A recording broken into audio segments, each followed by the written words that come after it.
always, right? Only on the later, on the 64 cars. Okay, that's the kind of The detail. 63 cars are late, no, it's plain homes. When I got my turquoise car, I sent Gary a picture of it, and he sent me back Picture an was email back now. saying, there's a lot of stuff wrong under this hood, Al. You've got the wrong bolts.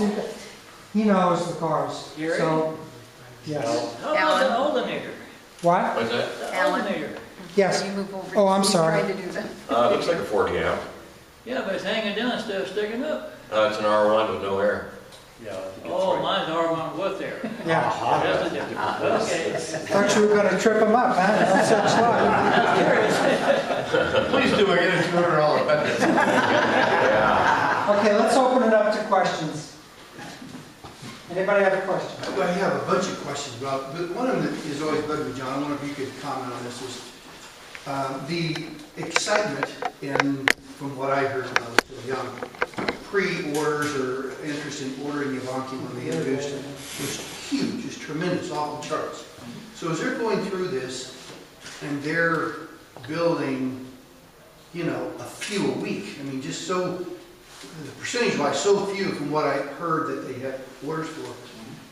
What was the discussion? I mean, how did they ever think that they were going to fulfill orders and get to where they wanted to be?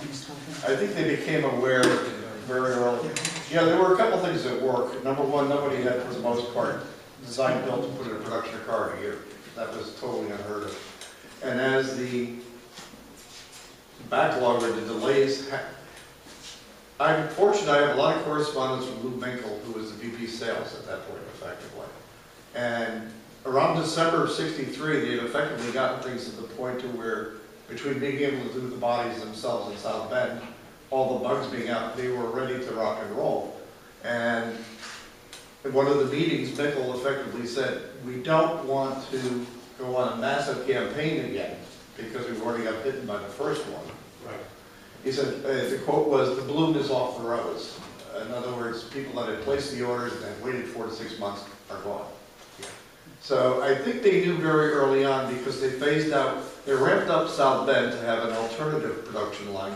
MFG was always making bodies the whole time, but they weren't making them fast enough in the quantity they needed. So South Bend set up the parallel line starting December.